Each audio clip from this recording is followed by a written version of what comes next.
Hare Krishna, this morning I'm standing before this amazing architecture in Mahabalipuram, South India, just outside of Chennai.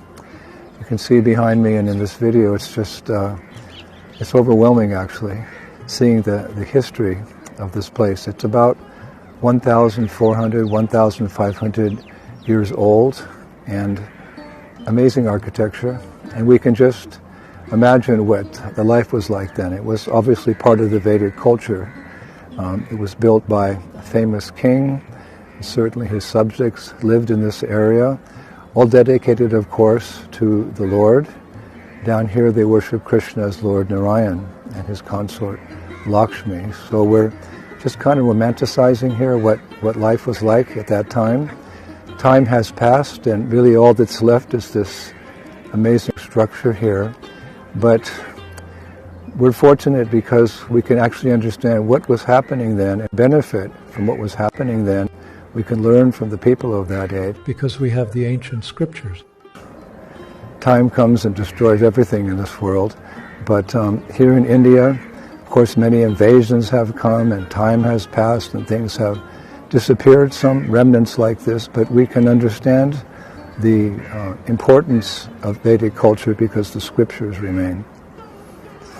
The scriptures remain, the Sanskrit language remains, so we can understand what the people of that time were like and what they have left behind for us. For example, here's one scripture of the people of that time, and I found a prayer that the devotees would offer to the Lord when they came to the temples in the morning. We can just imagine here, 1,500 years ago, how thousands of people were coming to pay their respects and offer their prayers. So what was really in their heart? What can we really benefit from that ancient Vedic civilization? What's there in the Sanskrit? The Sanskrit was not destroyed. Here in South India, in Chennai, we have our Bhanu Swami, wonderful ISKCON devotee, GPC member, and he's been translating our Vedic scriptures, and in particular our Gaudiya Vaishnava scriptures. And from that we can learn everything that's there in the Vedas, everything that's there in this ancient Vedic culture. So here's one prayer, I really like it. People would come here and they would offer, they would express their love and devotion for the Lord in the following way. O Lord Ranganath, the sun has reached its peak of rising in the mountain of the east. The dense darkness has disappeared and the early morning flowers are blooming with honey dripping from them. The celestials and the kings are waiting upon you, meaning the deity, to pay their obeisances. The pairs of the elephant couple outside the temple, accompanying them, are trumpeting along with the loud drums rolling like thunder, impersonating the roar of the ocean waves. O Lord, may you kindly arise from your sleep. Such a beautiful prayer to Krishna. So yes, we're benefiting this archaeological site, but tourists are coming just seeing it's an archaeological site, but we see the deeper meaning through the scriptures. By Krishna's grace, the scriptures remain. All glories to Srila Prabhupada. Hare Krishna.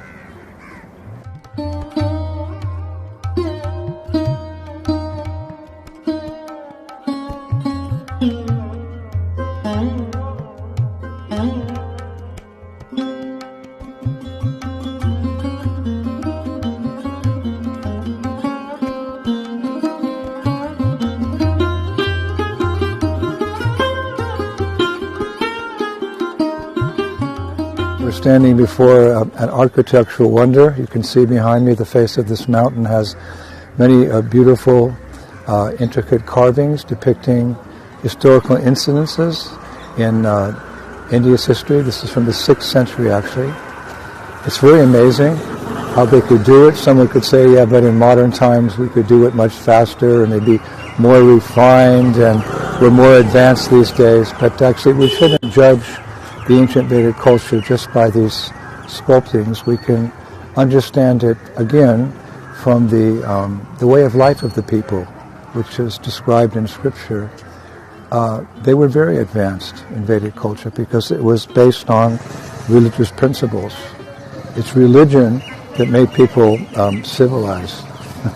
actually, because you have to follow the codes of religion, like morality, etc. So when religion disappears, civilization disappears.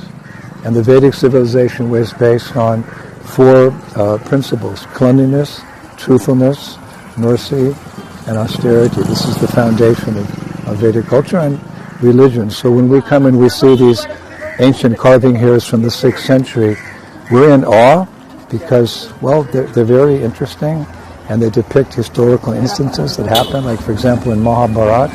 But we're remembering through Shastra, through Guru, Shastra, and Sadhu, how people lived, and we can benefit by following in their footsteps. That's our understanding. It's not that the past was dark and barbaric. Actually, people were much more advanced than us, spiritually, than today. So this is what we see when we come to these holy places. So Hare Krishna.